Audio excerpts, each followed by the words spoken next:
प्रयास करने वाला व्यक्ति एक दिन जरूर आगे पहुंचता है, लेकिन जो व्यक्ति प्रयास करते ही नहीं वह आगे नहीं पहुंच सकता। जब हम कहीं जाने के लिए सोचते हैं और उस सोच के अनुसार हम आगे बढ़ते हैं तो लक्ष्य मंजिल तक जरूर पहुंचते हैं। हम मार्केट जाते हैं, बाजार जाते हैं, दुकान जाते हैं। दुकान के बाहर में लिखा होता है कपड़े का दुकान, लोहे की दुकान, सीमेंट की दुकान। जो सामान की आवश्यकता है उस सामान के लिए हम उस दुकान पर पहुंच जाते हैं। कैसे? उस दुकान के सामने में लिखा होता है बोर्ड, तो हम बोर्ड को देख करके जान जाते हैं कि अंदर में क्या है। बंधु, आप सब लोग पारखी हैं। बाहर के चित्र को, बाहर के बोर्ड को, नेम प्लेट को देखकर आप जान जाते हैं कि अंदर में क्या है। वैसे ही तरीका मैं एक आप लोगों को बतला रहा हूं। हर व्यक्ति के दिल में, हर व्यक्ति का व्यवहार कैसा है आप उसे जान सकते हैं। आप किसी के घर में जाओ तो एक क्या होता है, स्वागत कक्ष।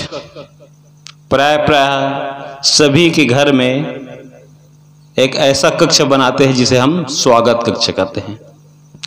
उसको अनेक चित्रों से सजाया जाता है। जो व्यक्ति जैसा होता है वहां उस कमरे को वैसे ही चित्रों से सजाते हैं। मान लीजिए कोई भारतीय जनता पार्टी का व्यक्ति है और उसके घर में कमल का छाप चित्र टंगा हो तो आप जान जाते हैं यहां कोई भारतीय जनता पार्टी के मेंबर है। और अगर हाथ छाप का हो तो भी आप आकलन लगा सकते हैं कि यहां कांग्रेस पार्टी का कोई मेंबर है। हाथी का चित्र हो तो आप आकलन लगा सकते हैं कोई यहां बीएसपी का मेंबर है। देवी देवताओं का चित्र हो तो आप आकलन कर सकते हैं कि यहां कोई धार्मिक व्यक्ति निवास करता है। साधु संतों का चित्र टंगा हो तो आप आकलन लगा सकते हैं कि यहां कोई साधु व्यक्ति, सज्जन व्यक्ति निवास करते हैं। अगर काश किसी घर में हीरो हीरोइन का फोटो हो तो आप आकलन लगा सकते हैं कि यहां कोई हीरो होंडा है। बात सही कि नहीं? इसलिए सज्जनों, आप लोगों से मेरा यही अपील है, यही निवेदन है कि अपने घरों में, स्वागत कक्ष में अच्छे दृश्यों का समावेश हो, अच्छे मूर्ति का स्थापना हो, ताकि हमारे मन शुद्ध हो। आजकल देखा जाता है मोबाइल है, मोबाइल जानते हो ना, स्क्रीन में, मोबाइल स्क्रीन में अक्सर किसका फोटो रखते हैं? शायद ही कोई व्यक्ति, या कहना चाहिए बहुत कम व्यक्ति अपने माता पिता का फोटो रखता हो, या अपने गुरु का फोटो रखता हो, या अपना इष्ट देव का फोटो रखता हो। ज्यादातर अभी जो नाम गिनाया हो ना, उससे अलग फोटो रखते हैं, आप समझ सकते हैं। रिंगटोन होता है, मालूम होगा आपको, जब कोई कॉल करे तो रिंगटोन बजता है, तो एक से एक भड़कीला गाना रखा जाता है। अब उससे अब आकलन लगाओ, मान लीजिए मेरे मोबाइल में लगा है माता पिता गुरु प्रभु चरणों में दंडवत बारंबार। अगर कोई फोन कर रहा है तो क्या बजेगा? वही तो बजेगा जो मेरे मोबाइल में है, और वही मैं बार बार सुनते रहूं और काश फोन ना आए। ऐसा शायद आप लोग भी केयर के होंगे कि आप जैसा रिंगटोन लगाए हैं और मोबाइल को दूर में रख दिए हैं, तो ऐसा मन में होता है फोन आए ना हो, शायद मेरा फोन बज रहा है और मैं जो लगाया हूं वही रिंगटोन बज रहा है। ऐसा होता है, आपको होता हो या ना होता, मुझे तो ऐसा अनुभव होता है। कहीं मोबाइल रख दिया हूं और कुछ काम कर रहा हूं तो अचानक ऐसा हो जाता है कि किसी ने मुझे मिस कॉल किया या कॉल कर रहा है, जाकर देखता हूं तो किसी का कॉल नहीं। तो मेरा ध्यान क्या है? उसमें है, मोबाइल में। तो मैं क्या महसूस कर रहा हूं? अच्छा महसूस कर रहा हूं। और मैं कौन सा गाना गुनगुनाऊंगा बताओ? मैं वही गुनगुनाऊंगा ना। तो मेरा कहने का ऐसा यही है, व्यक्ति जैसा होता है वैसा ही अपने वातावरण को बनाता है। तो मैं सबसे आपसे यही कहना चाहूंगा, चित्र से चरित्र का निर्माण होता है। हमें अच्छा चित्रों का प्रदर्शन करना चाहिए, हमें अच्छा बनना चाहिए। और मैं पुनः कह दूं, अच्छा तो बनना तो सभी चाहते हैं, लेकिन अच्छा व्यक्ति का क्या पहचान है? जैसे एक दूसरे से मिलते हैं तो हम लोग क्या कहते हैं? साहेब बंदगी, नमस्कार, गुड मॉर्निंग, सलाम वालेकुम, यही तो कहते हैं ना। ये क्या है? अच्छा आदमी का पहचान है। कई लोगों को मैं सुनता हूं तो उनको फोन करने का भी तरीका मालूम नहीं, भले ही एक नहीं हजारों फोन चला चुका हो, लेकिन फोन करने का तरीका मालूम नहीं है। आज मैं फोन करने का तरीका बतला रहा हूं, मोबाइल से बात करने का तरीका बतला रहा हूं। हम सबसे पहले अगर किसी का कॉल आए, फोन आए, तो सबसे पहले हम शिष्टाचार करें। हाँ भाई साहब नमस्कार, साहेब बंदगी, आपका स्वास्थ्य कैसा है? पहला पॉइंट है नमस्कार, और दूसरा पॉइंट है आपका स्वास्थ्य ठीक है कि नहीं। तीसरा पॉइंट है आपके परिवार कुशल मंगल है कि नहीं। अगला पॉइंट है जो आप जिस विषय पर बात कर रहे हैं उस विषय पर फिर बात चालू करें। लेकिन बहुत दुखद की बात है, बहुत निराशाजनक की बात है, आजकल मोबाइल में बात भी करने नहीं आते। क्या कहते हैं? उस ज्यादा गहराई को मैं ना कहूं, लेकिन क्या कर रहे हो रे, क्या कर रहे हो बे, कहां हो बे, ऐसा उपयोग अक्सर सुना जाता है। हम यह नहीं सोचते कि हम जिसके पास कॉल कर रहे हैं वह व्यक्ति कौन है, खाली रेबे से हम चालू करते हैं। तो फोन में बात करने का तरीका है। अब अच्छा आदमी का पहचान क्या है? अभी आपको मैं कहा ना, हम एक दूसरे से मिलते हैं तो क्या करते हैं? शिष्टाचार करते हैं। और अगर जो खराब आदमी है उसको शिष्टाचार मालूम नहीं है, वो सत्संग में कभी नहीं जाते, तो क्या कहेंगे? कहां जा रहे हो रे, कहां जा रहे हो बे, कहेंगे कि नहीं? तो हम एक दूसरे से मिलें तो हम ही अकेला नहीं है, हमारे और साथी है। मान लो दो साथी जा रहा है और अगला व्यक्ति आपका दोस्त मिल गया तो क्या कहेगा? वो कहां जा रहे हो बे, कहेगा ना। तो हमारे साथ और साथियों क्या सोचेगा मन में, तब बताओ। क्या यार आप भी रे बे से चालू करते हैं? क्या आपके मास्टर ऐसा ही सिखाया है? यही तो कहेंगे ना बंधुओं। इसलिए हमारे जीवन का सबसे बड़ा है तो वह है शिष्टाचार। अगर हमें पढ़ना आए ना आए, कहीं हम दूसरे जगह जाए या ना जाए, लेकिन सबसे पहले हमें शिष्टाचार मालूम होना चाहिए। हमारे जीवन का मूल है शिष्टाचार। सबसे पहले लोग यही पूछेंगे कि इसका व्यवहार कैसा है। आपको यह नहीं पूछेंगे आप कितने पढ़े लिखे हैं, आपका मकान दुकान कितना बड़ा है। सबसे पहले एक दूसरे से मुलाकात करें तो शिष्टाचार देखते हैं। उसके बाद आइए हम कुछ और आगे बढ़ते हैं। हमारा जीवन है, जीवन किसे कहते हैं? अगर किसी को कहे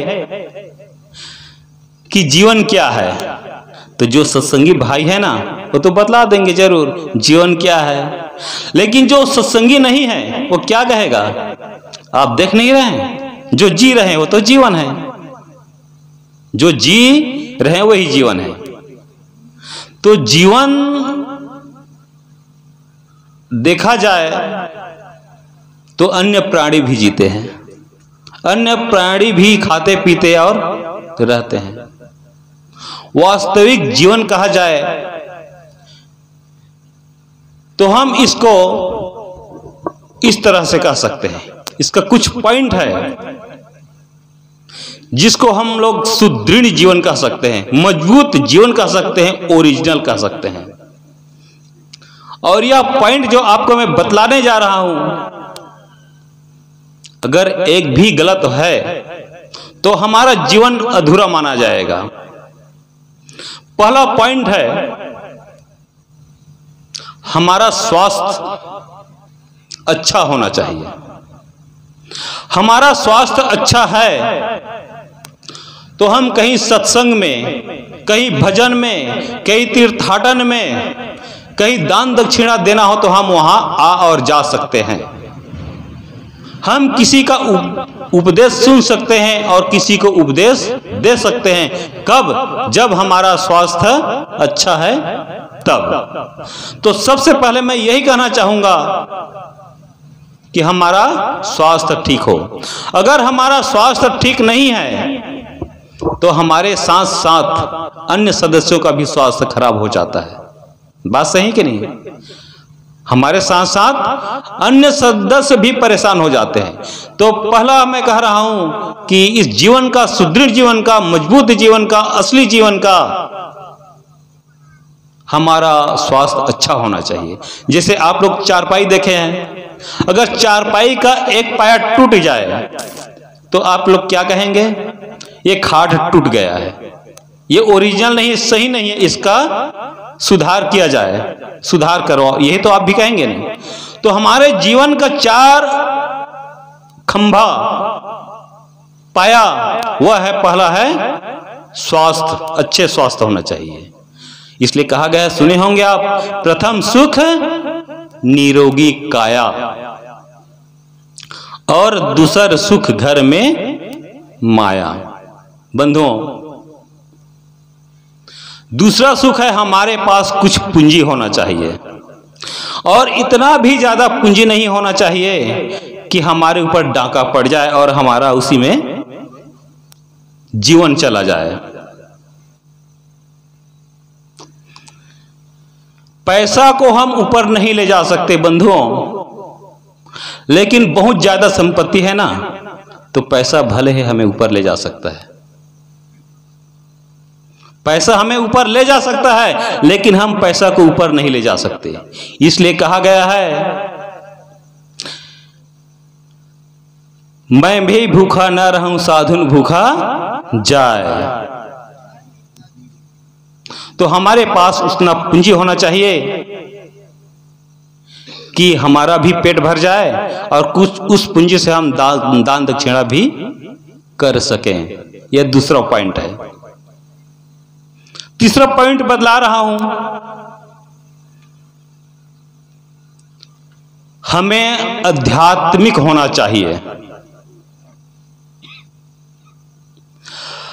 हम आध्यात्मिक नहीं हैं तो क्या होगा? हमारा जो लक्ष्य है, किसी को पूछो आपका जीवन का लक्ष्य क्या है, तो क्या कहेगा? खाओ पियो और मौज करो। बंधुओं, यह हमारा लक्ष्य नहीं है। खाओ पियो और मौज करो, यह जो अनाड़ी आदमी कहते हैं, क्योंकि उसको मालूम ही नहीं है कि जीवन का लक्ष्य क्या है। वास्तविक जीवन का लक्ष्य कहा जाए तो आत्म शांति है, सुख है। ऐसा कोई भी प्राणी नहीं है जो दुख चाहता हो, अर्थात सभी प्राणी सुख ही चाहते हैं। भले ही सुख का रास्ता अलग हो सकता है, लेकिन मंजिल एक है, वह है आत्म शांति। यह तीसरा पॉइंट है। अगर हमें या हम आध्यात्मिक नहीं है तो हम उस सुख को कहां ढूंढेंगे? उस इष्ट देव को कहां ढूंढेंगे? उस परमात्मा को कहां ढूंढेंगे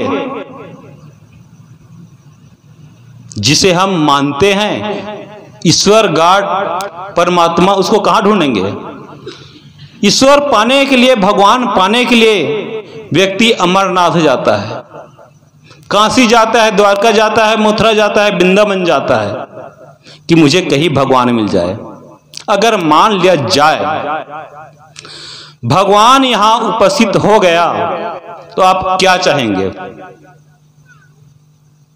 आप तो यही चाहेंगे ना, मुझे पुत्र दे दो, मुझे संपत्ति दे दो, यही तो चाहेंगे ना। और बहुत चाहेंगे एक मंजिल से 2 मंजिल हो जाए, 3 मंजिल हो जाए, 4 मंजिल हो जाए, कार हो जाए, मोटरसाइकिल हो जाए, यही तो चाहेंगे ना। लेकिन उससे पूछो, जिसके पास कार है क्या वो सुखी है? किसके या उसके पास जाकर पूछो जिसके पास 2 मंजिल है। बंधुओं, अगर वास्तविक सुख शांति कहा जाए तो कार में नहीं है, मोटर में नहीं, बंगला में नहीं है। सबकी एक एक समस्या है। क्या है? गरीबों की समस्या है भूख लगे तो क्या खाएं।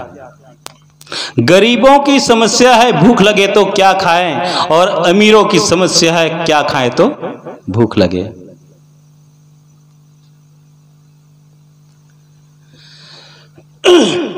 गरीबों की समस्या है नींद तो है पर बिछावना नहीं, और अमीरों की समस्या है बिछावना है पर नींद नहीं। कुंवारों की समस्या है हमारी शादी कैसे हो, और शादीशुदा की समस्या है इस झंझट से कैसे बचे। अक्सर मैं देखता हूं तो आत्महत्या कौन लोग करते हैं? परसेंटेज लगाया जाए ना, शादीशुदा लोग ज्यादा करते हैं।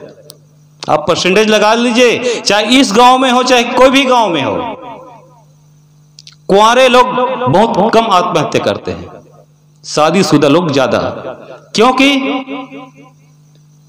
कहा गया, आप सुने होंगे, गृह कारज नाना जंजाला। बात सही कि नहीं? और एक आदमी, एक साहब जी ने अच्छा भजन कहा है, सूत दारा देश विदेश गयो खो गयो। आदमी देश विदेश जाता है कमाने के लिए, क्यों जाता है? संपत्ति के लिए। अगर एक आदमी है, अकेला है, तो मैं गारंटी देता हूं उसको कमाने की कोई जरूरत नहीं है, परिश्रम करने की कोई जरूरत नहीं है। कौन से परिश्रम? ये शारीरिक परिश्रम करने की। लेकिन हम जितना परिश्रम करते हैं वो अपने फैमिली के लिए है, वो परिवार के लिए है। अगर काश परिश्रम भी करे तो 8 घंटा होता है ना परिश्रम, तो 8 घंटा परिश्रम करे तो अपने जीवन में उपयोग ही नहीं कर पाएगा उतना पैसा को। अगर 250 रुपया रोजी है, सात्विक जीवन जी रहा है, तो 250 रुपये को नहीं खा पाएगा वो। लेकिन बस, तो इस पर मैं ज्यादा नहीं कहूंगा। मैं अगला कड़ी लेता हूं, या तीसरा कड़ी है कि हमारा स्वास्थ्य, और चौथा कड़ी है मैं बतला रहा हूं आपको हमारे जीवन का प्रकाश स्तंभ, जिसे हम कहते हैं कि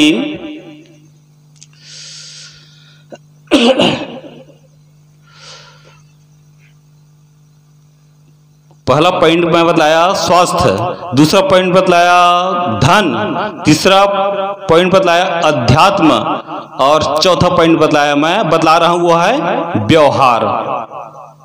चौथा पॉइंट बतला रहा हूं मैं वो है व्यवहार। अगर जो व्यक्ति व्यवहारिक है,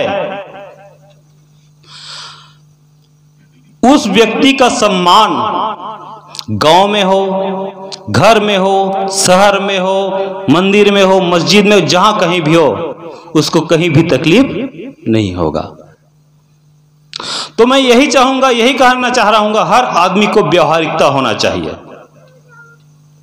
अगर हमारे पास पंडित जी आ जाए तो महाराज पाए लागू, हमारे पास मुल्ला आ जाए, संत आ जाए, या कोई भी आ जाए, हम जान गए कि वो ऐसे इस संप्रदाय में है, तो उसी के अनुसार शिष्टाचार करना चाहिए।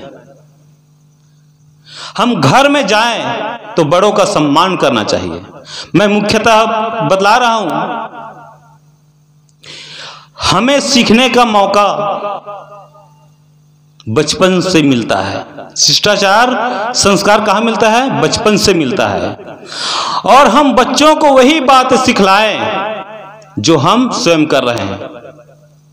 एक मास्टर जी से मैं पूछा, मास्टर जी ये बताओ, आप अपने बच्चों को सुबह क्या सिखलाते हैं? तो उसने कहा कि सुबह आकर के ये कहो कि मैडम जी नमस्कार, सर जी नमस्कार, सुबह आकर के सबको नमस्कार किया करो। तो मैंने उससे कहा, आप शिक्षा बहुत अच्छा दे रहे हैं, लेकिन ये बताइए आप इस शिष्टाचार को स्वयं अपनाते हैं कि नहीं? आप स्वयं अपनाते हैं कि नहीं? आप बच्चों को सिखा रहे हैं, बहुत अच्छी बात है, लेकिन आप इस शिक्षा को अपने माता पिता को प्रणाम कर करके आते हैं कि नहीं? तो वो मुकर दिए। और मैं बतला रहा हूं, भले है मैं गुजरात में हूं, लेकिन यहां जब भी आता हूं, जितने दिन भी रहता हूं, जब तक मेरे माता पिता रहे, अभी तो माता जी है, मैं सुबह उठ के प्रणाम करता हूं। और पता नहीं, मैं लगभग जब से इस संप्रदाय में जुड़ा हूं ना, कबीर संप्रदाय में, तब से मैं इससे करते आ रहा हूं। सबसे पहले उठ करके मैं माता जी को, पिताजी को प्रणाम करता हूं। और यही अपील मैं आपसे भी कहना चाह रहा हूं, जो भी व्यक्ति है, सबसे पहले अपने माता पिता का प्रणाम करें, सबसे पहले। उसके बाद फिर अन्य अपने से बड़े बुजुर्ग हैं उसका शिष्टाचार करें। और जहां भी जाएं शिष्टाचार को बरकरार रखें। तो मैं आपके सामने 4 पॉइंट रखा, और बंधुओं, यह 4 पॉइंट जिसके जीवन में है, उसका जीवन सुदृढ़ है, मजबूत है, और मजबूत रहेगा भी। उसमें एक और पॉइंट जोड़ दिया जाए, वो 5वां पॉइंट हो जाएगा, हमारा जीवन मांसाहार और व्यसनी मुक्त हो। यह 5वां पॉइंट है। तो बंधुओं, मैं बहुत टाइम तक आपका समय लिया, आपने मेरी बातों को ध्यान से सुना, इसलिए आपको बार बार धन्यवाद।